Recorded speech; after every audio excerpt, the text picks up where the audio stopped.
Cindy worked multiple jobs, kneaded dough until her hands were raw, and sold her most precious family heirlooms to pay every cent of her husband Aaron Williams' medical school tuition. But on graduation day, instead of a thank you, she was served with divorce papers during dinner. Aaron looked at her weary face, the face of a woman who had aged from exhaustion, and told her arrogantly, "We are no longer on the same level. I am ashamed to have such an ordinary wife." Cindy disappeared that night, leaving Aaron to his new high-level life. However, exactly 1 year later, Dr. Aaron Williams found himself in a desperate, terrifying panic, searching for the woman he had discarded. What happened to bring this arrogant doctor to his knees? Before we reveal the shocking twist, if you're just tuning into this channel, please subscribe, give this video a thumbs up, and don't forget to share with your friends and family, and tell us where you're watching from in the comments section. Now, let's dive into the story. That morning, the air inside the grand auditorium of the Morehouse School of Medicine was thick with the scent of lilies and the hum of hundreds of hushed, excited voices. Cindy Thompson sat in the third row, her fingers nervously pleating the fabric of her simple, off-the-rack dress. She tried to remain still, but her heart was drumming a frantic rhythm against her ribs. Every few seconds, she subtly dabbed at the corners of her moist eyes, desperate to keep the tears from ruining the little bit of mascara she had applied for the occasion. She looked toward the stage, where a sea of black gowns and caps moved in unison. There, standing tall with a posture that radiated newfound authority, was Aaron Williams. As the dean called his name and handed him the medical degree, the room erupted in thunderous applause. 5 years. The number echoed in Cindy's mind like a mantra. 5 years of waking up at 4 a.m. to knead dough for local bakeries, her hands often cracking from the cold and the constant immersion in flour and water. 5 years of typing up messy medical reports late into the night after her regular office job ended, just to ensure they never fell behind on rent. She looked down at her hands now, resting in her lap. They were rough, the skin calloused and the nails short and unpolished. Hands that hadn't known the luxury of a manicure since the day she took those 2 extra jobs. She had sold her great-grandmother's inherited jewelry, pieces she had promised to keep forever, just to cover a particularly expensive semester of tuition. She had suppressed every one of her own desires, wearing the same shoes until the soles wore thin, all for the single moment, to see Aaron in a white coat. Beside her, Aaron's mother, Alma Williams, was a vision of polished elegance. Dressed in a designer suit with her hair swept up in an impeccable style, Alma looked as though she had never known a day of struggle in her life. She leaned over to a guest sitting next to her, her voice carrying a sharp, triumphant edge. "My Aaron is finally a great doctor," she exclaimed, soaking up the surrounding congratulations as if she were the one who had spent 5 years at the kitchen table. Occasionally, Alma would glance sideways at Cindy, her eyes traveling over Cindy's modest dress with a look of poorly hidden disdain. For a long time, Alma hadn't hidden her dislike for Cindy, viewing her humble background as a stain on Aaron's brilliant future. When the ceremony ended and the graduates spilled out into the sunlight, Cindy rushed toward her husband, her face radiant with a genuine smile that felt stiff from years of fatigue. "Congratulations, darling," she whispered, stepping closer to embrace him. Aaron accepted the hug, but Cindy felt a jolt of coldness in the way his body remained rigid against hers. He quickly let go, his eyes already searching for his mother. When he found Alma, his face lit up with a broad, authentic smile, and he embraced her tightly, whispering, "I did it, Mom." Cindy stood a half step back, her arms feeling suddenly empty, but she pushed the hurt down. She told herself he was just overwhelmed, that the weight of the moment was simply too much to process. "We're having dinner tonight at that new high-end spot overlooking the skyline," Aaron announced, finally looking toward Cindy, though his gaze seemed to pass right through her. "I made a reservation. Let's celebrate." Cindy nodded softly, trying to ignore the sudden chill in his voice. That night, the luxury of the upscale restaurant felt like a foreign planet to Cindy. She sat at the table, feeling painfully out of place amidst the sparkling crystal and the soft clinking of silver. Aaron sat across from her, looking every bit the successful physician in an expensive designer shirt, his confidence bordering on arrogance.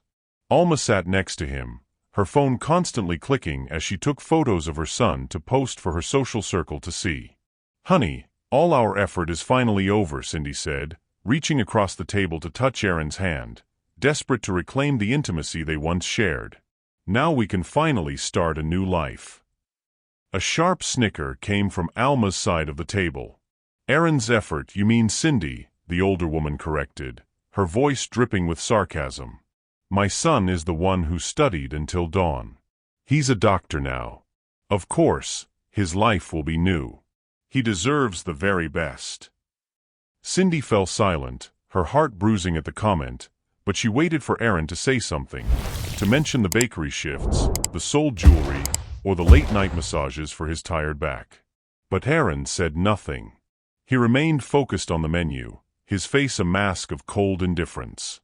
When the food arrived, Aaron cleared his throat, his expression hardening into something unrecognizable. He reached into a leather briefcase and pulled out a thick brown envelope, sliding it across the tablecloth until it rested right in front of Cindy. "What is this, honey?" "A job offer," Cindy asked, her voice trembling with a sudden, dark premonition. Alma smiled smugly, a look of pure triumph on her face. "Open it," Aaron said, his voice as flat as a stone. Cindy's hands shook as she pulled the document out. The words at the top seemed to scream at her, "Petition for dissolution of marriage." The restaurant seemed to stop spinning. The noise of the other diners faded into a dull, distant roar. Cindy looked up, her lips trembling in shock. "Aaron, this is a joke, right? Today is your graduation." "I'm serious, Cindy," Aaron interrupted, his voice sharp and devoid of any warmth. 5 years have been enough. I'm a doctor now, and I have a bright future ahead of me. I need a partner who is actually on my level, someone I can take to important gatherings who fits my social status." He looked her up and down, evaluating her simple clothes and her tired face with a look of pure disgust. "I am ashamed to have such an ordinary wife." Beside him, Alma leaned in, her voice a triumphant hiss. "You should have known your place from the beginning, Cindy. You're a burden now, an embarrassment to the medical community." The tears Cindy had been holding back for 5 years finally burst forth, an uncontrollable torrent of pain and humiliation. She looked at Aaron, searching for the man she had loved and supported, but all she found was a cold, arrogant stranger. The heavy, suffocating silence of the restaurant was broken only by Cindy's ragged breathing as she stared at the divorce papers. Across the table, Aaron looked at her with the clinical detachment of a surgeon examining a tumor he had already decided to excise. Alma, sensing her victory was complete, took a slow, triumphant sip of her expensive wine, her eyes gleaming with satisfaction. They expected Cindy to crumble, to beg for another chance, or perhaps to faint under the weight of such a public humiliation. Instead, something deep inside Cindy, the part of her that had been forged by 4 a.m. bakery shifts and the relentless grind of 2 jobs, snapped and reset into something cold, sharp, and dangerously precise. The tears that had been streaming down her face dried instantly. She roughly wiped her cheeks, not with the trembling hand of a victim, but with the firm, decisive movement of a woman who had just realized she was no longer playing a game of love, but a game of war. She slowly lifted her head, and for the first time in 5 years, the submissiveness was gone from her eyes. "Mrs. Williams, I said enough," Cindy's voice cut through Alma's smug laughter. It was a quiet voice, but it carried a weight that made Aaron shift uncomfortably in his designer shirt. Cindy leaned forward, ignoring the divorce papers that lay like a dead thing between them. "You told me to know my place. You called my 5 years of sacrifice charity, and called me an embarrassment. You both think that because Aaron has a degree and a white coat, he has moved to a level I can't reach." She let out a small, cynical laugh that sent a visible chill down Aaron's spine. "You are very wrong, Aaron. That degree isn't just yours. It's mine too. Every dollar that paid for those textbooks was food I took out of my own mouth. Every night you slept comfortably while I was awake kneading dough until my knuckles bled was an investment in your future that I funded with my life." Aaron's face flushed a deep, angry red as he stood up, trying to intimidate her into silence. "Cindy, sit down. Don't cause a scene," he hissed, his eyes darting around the restaurant to see if any of his new medical colleagues were watching. "What do you want? Money? We have nothing. All the money you earned went into my tuition." Cindy's smile was the coldest thing Aaron had ever seen. "Did you truly think I was that stupid, Aaron? Did you think I didn't notice the perfume on your clothes 6 months ago? Or the way you started hiding your phone like a thief?" She pulled her own mobile phone from her bag with a steady hand. "I've been watching you change for half a year. I watched you spend my last tuition payment on a designer watch while I wore shoes with holes in the soles." With a single tap, she placed a call on speakerphone. A man's voice, deep and authoritative, answered on the first ring. "Hello, Cindy. I take it the celebration didn't go as planned." "Hello, Tyrone," Cindy said, her eyes never leaving Aaron's pale face. "Our suspicions were correct. He served me the papers tonight, just as we predicted." Alma gasped, her hand flying to her throat as the name registered. Tyrone Hall was one of the most feared litigators in Atlanta, a man known for dismantling high-level reputations in a matter of hours. "Please proceed, counselor," Cindy continued, her voice eerily calm. "Immediately process all the documents I left at your office last week. I want the full counterclaim filed for betrayal, material fraud, and psychological abuse. And most importantly, include the complete, itemized breakdown of the damage claim for every cent of education and living support I provided over the last 5 years." Aaron tried to speak, but his throat felt like it was filled with sand. Cindy leaned closer, her voice a sharp whisper that only they could hear. "I have saved every single transfer receipt, every tuition bill, and every utility stub for the last 60 months. I didn't just support you, Aaron. I financed you. And since you've decided I'm not on your level, I'm calling in the debt." Alma began to wail about blackmail, her face pale with panic, but Cindy didn't even look at her. She stood up, her posture straight and her gaze fixed on the horizon. She picked up the divorce notification, folded it carefully, and slid it into her bag.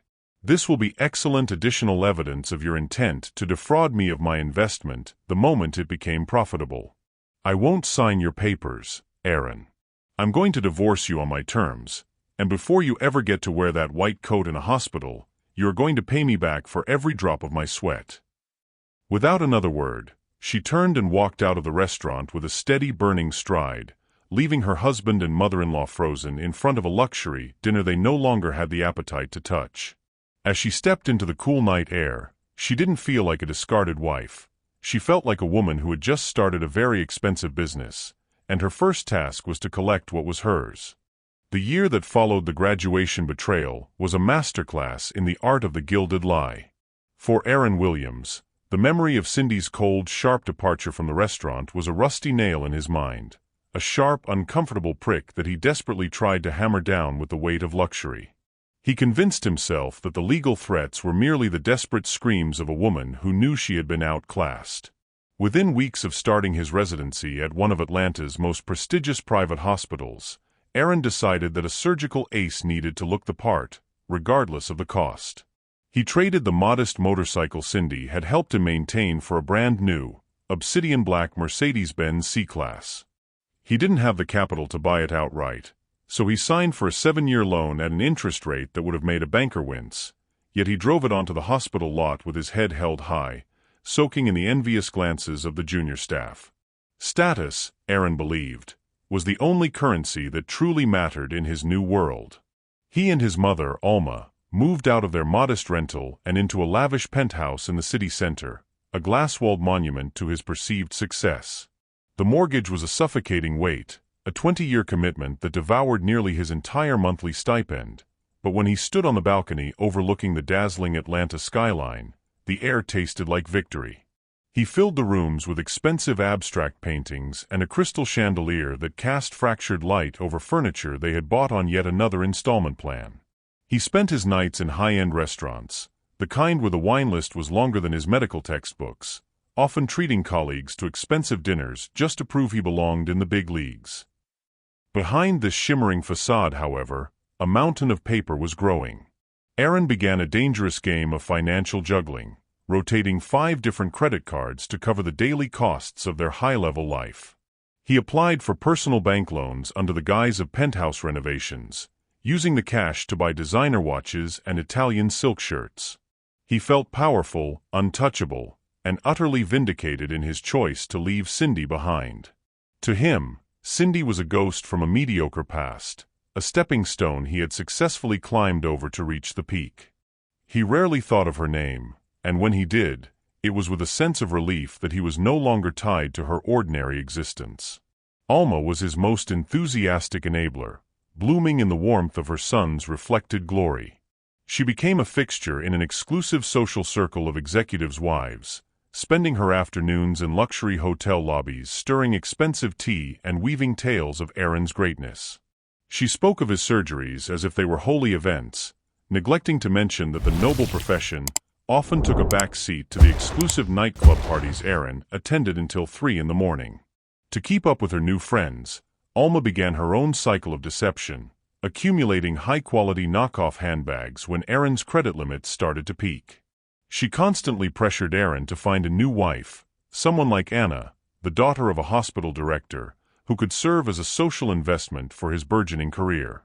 The rusty nail of Cindy's warning occasionally throbbed when Aaron saw a legal notice in his mail or a transfer receipt from the past, but he pushed the fear away with another purchase, another boast, another glass of vintage scotch. He was the most coveted bachelor in the city, the star surgeon with the steady hands and the fast car. He had convinced himself that the debt didn't matter because his future earnings were infinite. He was living the dream Cindy had funded, but he had rewritten the history to make himself the sole architect of his fortune. In his mind, he had won. He was a god in a white coat, presiding over a kingdom of glass and chrome, never realizing that the foundation he had built was made of nothing but borrowed time and unpaid promises. He was so blinded by the glare of his own reflected success that he didn't see the shadows lengthening around his penthouse, nor did he feel the subtle, terrifying tremor that was beginning to take root deep within his own nervous system. The mask of arrogance that Aaron Williams had worn for an entire year finally began to crack and shatter, not in the privacy of his luxurious penthouse, but in the one place he felt most like a god, the operating room. He was leading a simple appendectomy, a procedure so routine he often joked he could perform it with his eyes closed. He had scrubbed in with his usual air of untouchable authority, snapping on his sterile gloves and preparing to ask the scrub nurse for the scalpel. But as he reached out his hand to begin the incision, something happened that defied every ounce of his medical training and his massive ego. His hand trembled. At first, it was a subtle, almost imperceptible vibration, but within seconds, it escalated into a severe rhythmic shake. The scalpel he had just received almost slipped from his fingers, clattering slightly against the metal instrument tray. Time seemed to stand still in that cold, sterile chamber. Aaron stared at his own hand, stunned and horrified, unable to stop the betrayal of his own body. Drops of cold sweat, the size of corn kernels, began to soak into his surgical cap and sting his eyes. "Doctor," his assistant whispered cautiously behind his mask, his eyes wide with perplexity. The tension in the room became thick and suffocating. Aaron tried to find an excuse, his mind racing for a lie that would save his pride even as his fingers danced with a life of their own. "The size of this glove is wrong. Change it," he snapped in a strained whisper. But as he tried to remove the glove, the tremor became even more evident to everyone in the room. The assistant and the nurses exchanged quick, concerned glances. The star surgeon known for his surgical ace reputation was now shaking like a person caught in a freezing wind. "Dr. Williams, are you sure you're okay?" The assistant asked again, the concern in his voice now bordering on a challenge. Aaron's heart hammered against his ribs like a caged animal. "I said I'm fine," he growled, but he knew he couldn't continue. If he made a single cut now, he could end a life and his career in the same stroke. "Take over," he ordered his assistant, his voice cracking under the weight of his mounting panic. "I suddenly feel ill, heartburn." He threw the scalpel onto the instrument tray with a hollow metallic clang and hastily backed out of the operating room, leaving his team in a state of bewildered silence. In the hallway, Aaron ripped off his mask and surgical cap, gasping for air as if he were drowning. He leaned against the cold tiled wall, his legs feeling like they were made of water. This was no longer common fatigue, and it wasn't the common migraine he had been trying to ignore for weeks. His entire future, his brand-new Mercedes, the penthouse overlooking the city, and the social status his mother cherished, everything depended on the absolute firmness of that hand. And that hand had just betrayed him in front of his peers. The dizzy spells and the strange throbbing in his temples had been appearing more frequently, but his enormous ego had refused to admit he could be sick. The great Dr. Aaron Williams was supposed to be at the peak of his career, a role model of success and health. Now, the fear he had pushed away with luxury and arrogance began to invade his mind like an infection. He looked at his hand again. The tremor had subsided into a dull ache, but the psychological damage was done. He felt like a fraud standing in a temple that was about to collapse. He fled the hospital before anyone could question him further, ignoring the strange looks from the staff. He sat in the driver's seat of his black Mercedes, gripping the steering wheel until his knuckles turned white, trying to force the world to stop tilting. He thought of Cindy's last words at the restaurant, "You will regret this." He had laughed then, but now the memory felt like a cold blade in his chest. He looked at the reflection of his pale, panicked face in the rearview mirror and realized that the rusty nail of his betrayal was finally drawing blood. He was a man who lived for the mask, but the mask was beginning to crumble, revealing the terrified, broken boy underneath. As he drove toward the city center, the city lights that usually signaled his triumph now seemed like cold, mocking witnesses to his descent. He knew he couldn't hide this forever. The rumors would spread through the hospital faster than any infection. He had to find out what was happening to him, but the shame of being a patient among his own colleagues was almost as unbearable as the illness itself. He was Dr. Aaron Williams, the man who was supposed to be above everyone else, and yet here he was, clutching a steering wheel with a hand he no longer trusted. The rumors spread faster than a hospital infection, whispering of the star surgeon whose hands had turned to lead in the middle of a routine case. Aaron locked himself in his office for hours, rejecting calls and staring at his palms as if they belonged to a stranger. He knew the surgical ace facade was dead. The only thing left was the terror of what was happening inside his nerves. Swallowing the last of his pride, he arranged a secret meeting outside of working hours with Dr. Brian Four, a brilliant veteran urologist he had once dismissed as unstylish and old-fashioned. He entered the office like a thief in the night, stripped of his white coat and his arrogance, appearing as nothing more than an ordinary frightened patient. Dr. Four's office was quiet, smelling of old books and sterilized air, a stark contrast to the loud, flashy world Aaron had built for himself. The examination was a series of humiliations. Aaron had to follow a light, close his eyes, and walk in straight lines, feeling the weight of Dr. Four's calm, clinical observation. Every command felt like a slap to his ego. The following morning, Aaron underwent a series of MRI scans with a mixture of denial and mounting dread. He waited for the results while pacing his office like a caged lion, snapping at his mother, Alma, when she called to complain that he was late for a luxury dinner. "I'm busy, Mom," he had shouted, his voice cracking with a desperation she could not yet comprehend. When the call finally came, Dr. Four did not mince words. Aaron sat in the stiff chair of the neurology office, staring at the glowing computer screen that displayed the white spots on his spinal cord and optic nerve. "It's a rare, very aggressive autoimmune disease," Dr. Four stated, his voice flat but heavy with the gravity of the verdict. The disease was a predator, moving to strip Aaron of his vision and his mobility. The only hope was a radical hematopoietic stem cell transplant, a procedure not available in the United States for his specific condition. It would require travel to Singapore or Germany. The cost? Aaron whispered, his voice trembling. Dr. Four looked at him with a pity that burned worse than an insult. "The estimate for the procedure, the stay, and the recovery is approximately $1.8 million. The figure hit Aaron like an invisible hammer. He gasped for air, realizing he had less than $15,000 in his bank account.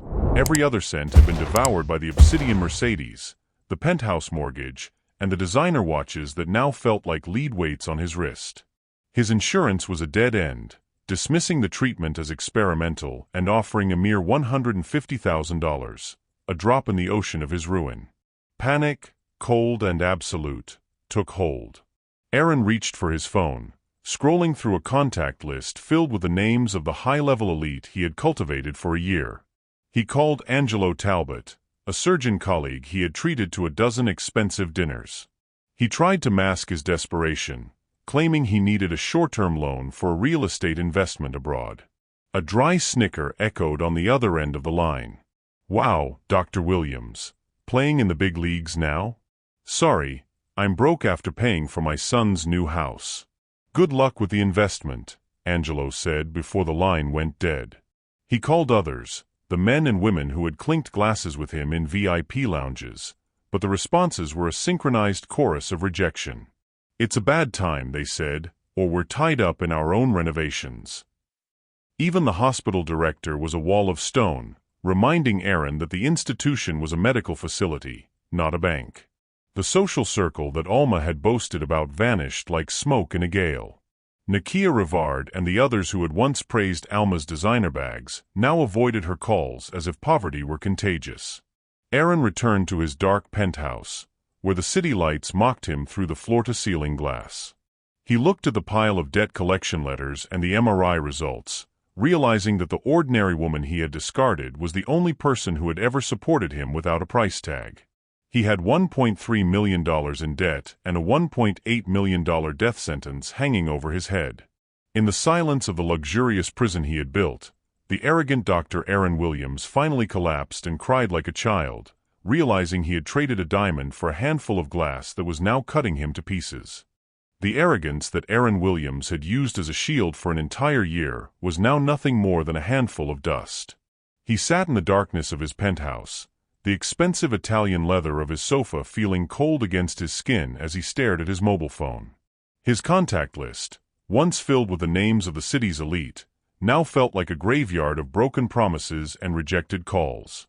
There was only one name left that carried any weight, a name he had avoided with visceral shame for 12 months, Megan Adiz. She was Cindy's only true friend, the woman who had watched him discard his wife like trash at a graduation dinner. Contacting her was a mission of total defeat, an admission that the star surgeon was now a beggar. Aaron's hand, now plagued by a more severe and constant tremor, rose and fell several times before he found the courage to press the call button. Each time he hesitated, he heard his own arrogant voice echoing in his ears, reminding Cindy that she wasn't on his level. But the fear of the creeping blindness in his left eye was sharper than the sting of his pride. When the call finally connected, there was no greeting, only a chilling, heavy silence that made the air in the penthouse feel even thinner. "Hello, Megan," Aaron whispered, his voice cracking with a desperation he could no longer hide. A sarcastic, jagged sigh was his only response before Megan's voice, cutting and full of unrestrained hatred, filled the line.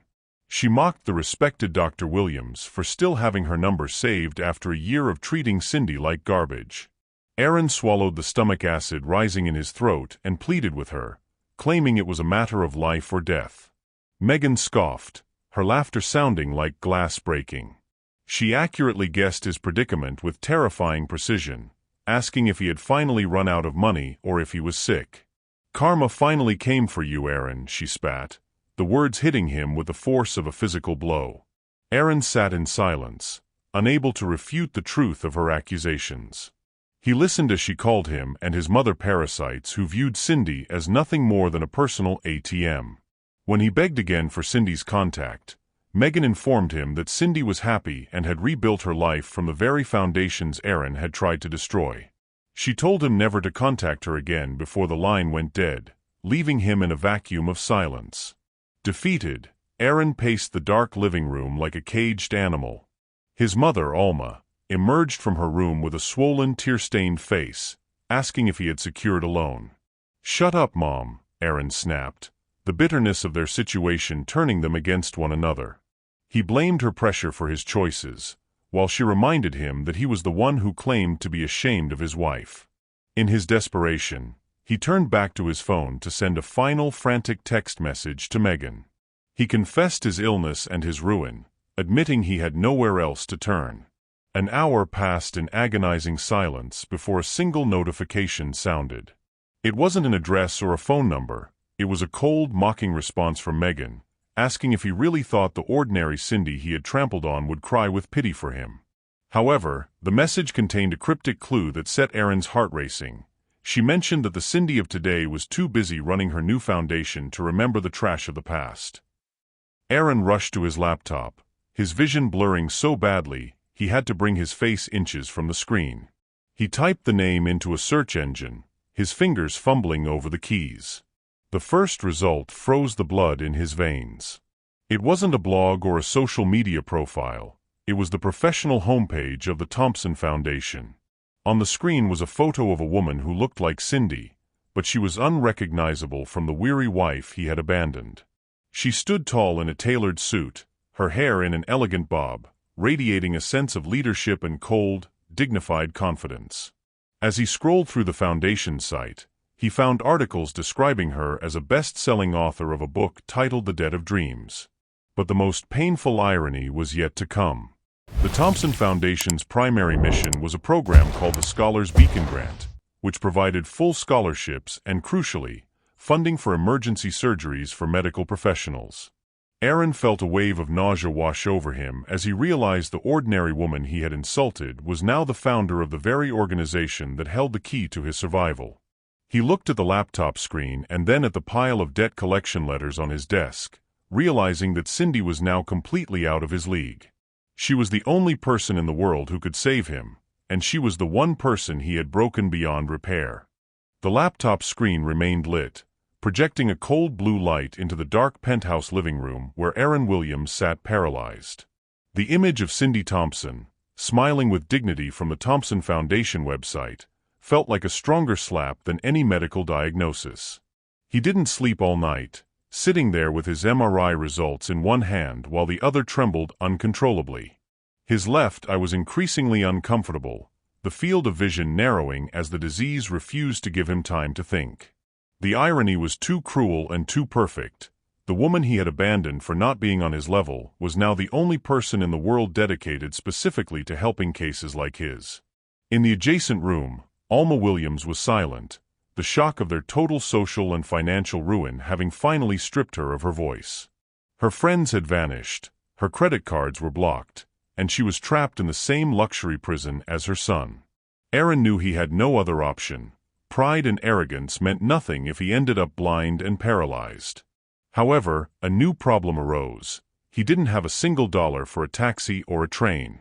He looked at his Mercedes keys, which were now useless as the finance company held the papers, and finally unbuckled the luxury watch from his wrist. He headed to a pawn shop near the market, a place he would have once looked at with disdain, and stood in line with people pawning fake jewelry just to get enough cash for a bus fare and a single meal. The journey to the downtown business district on a public bus felt like a walk to the gallows for a man accustomed to driving a luxury vehicle. When the bus dropped him off in front of an imposing modern office building with glass walls, he saw the silver plaque sparkling in the morning sun, the Thompson Foundation. Standing on the sidewalk, Aaron felt like a beggar in his wrinkled jacket. He pushed through the revolving glass doors into a lobby that looked more like a five-star hotel than a non-profit office.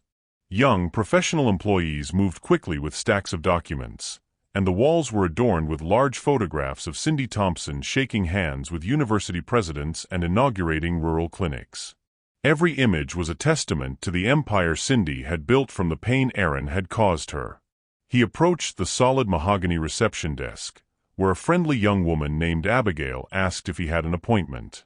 When Aaron tried to explain it was a life-or-death emergency, his voice broke and his hands began to shake so violently he had to hide them in his pockets. As Abigail reached for the phone to call security, a calm, deep voice echoed from the private elevator in the corner. Standing there in a perfectly tailored suit was Tyrone Hall, the lawyer who had dismantled Aaron's divorce petition a year prior. Tyrone looked at Aaron with cold observation, noting that he hadn't expected to meet again under these circumstances. He led Aaron to a private waiting area with comfortable leather sofas, sitting across from him with an unreadable expression. Aaron confessed his illness, his voice thin and desperate, but Tyrone already knew. Megan Adiz had called Cindy the night before, detailing Aaron's condition and his need for $1.8 million. Tyrone slid a glossy brochure across the table toward Aaron, the official program for the Scholars Beacon Grant. Aaron's eyes scanned the pages, finding the section on complete educational funding and emergency surgery coverage for medical professionals. He looked at Tyrone with pleading eyes, asking if this meant Cindy was going to help him. Tyrone leaned back, his voice chillingly calm as he explained that the program had a strict procedure. Aaron was instructed to go back to the reception desk and pick up an application form for medical aid beneficiaries. He would need to attach a certificate of social assistance, a poverty certificate, from a municipal office, a statement of his debts, and the official diagnosis. The reality hit Aaron with the force of a physical blow. He was not there as an ex-husband seeking compassion, but as a supplicant like dozens of others. He was told that Cindy's team would review the application to see if he met the requirements. Aaron stumbled out of the grand lobby, the application form in his hand feeling heavier than his medical verdict. He realized that to save his life, he would have to officially declare himself ruined in the eyes of the city.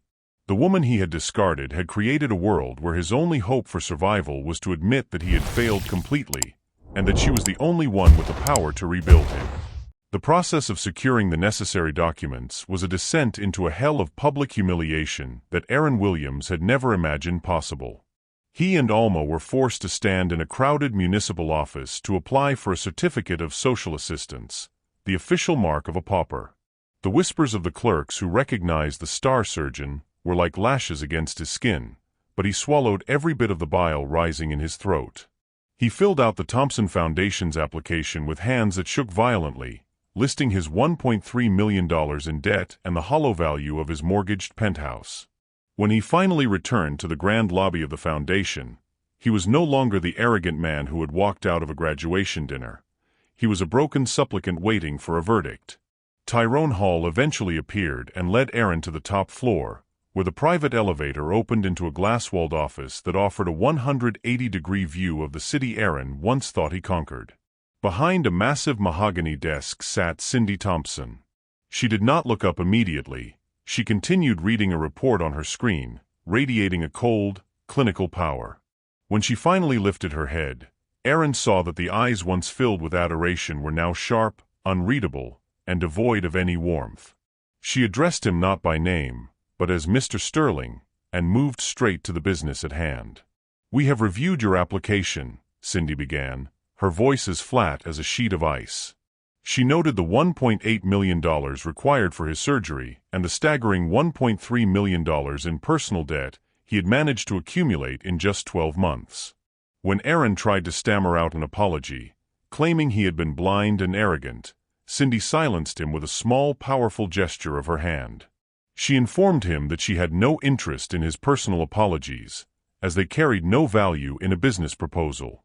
To her, Aaron was no longer a husband. He was an asset with a specific skill set, a surgeon whose potential value was currently being threatened by disease. She announced that his application had been approved, but before Aaron could even exhale in relief, she clarified the terms.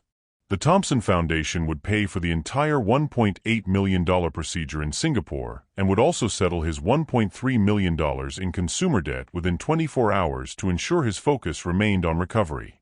However, this was not a gift, nor was it charity or compassion. Tyrone Hall placed a thick black leather folder on the desk, the employment contract that would seal Aaron's fate. According to the document, the Foundation's total investment of $3.1 million converted Aaron into a literal asset of the organization. The terms were brutal and absolute. The Foundation would seize the Sterling Heights penthouse and the Mercedes as collateral, giving Aaron and Alma until that night to vacate the premises. In exchange, Aaron would be provided with a single room in a staff residence. Most importantly, Aaron was required to sign an exclusive dedication contract for 28 years. Cindy typed the figures into a calculator, explaining that at a standard physician's salary within their clinic system, it would take nearly 3 decades to repay the investment. Aaron looked at the papers with trembling hands, realizing that his freedom had just been appraised and purchased. "Surely you didn't think I would assign you to a luxury hospital in Atlanta, Mr. Sterling?" Cindy said with a terrifyingly slight smile. She informed him that his placement would be at a service clinic in a small town in the Mississippi Delta, an 8-hour drive from the city. Aaron bowed his head, the weight of the life sentence sinking into his marrow. He had no other choice: sign away the next 28 years of his life or face certain blindness, paralysis, and a prison cell for his debts. With a hand that shook from both the illness and the sheer terror of his future, Aaron signed every page of the folder, sealing his transformation from a free man into a ward of the woman he had once deemed ordinary. The execution of the contract was swift and merciless, leaving no room for the lingering delusions of grandeur that had sustained Aaron Williams and his mother for the past year. Within 24 hours of signing the documents, Tyrone Hall's team arrived at the Sterling Heights penthouse with a valid seizure order in hand.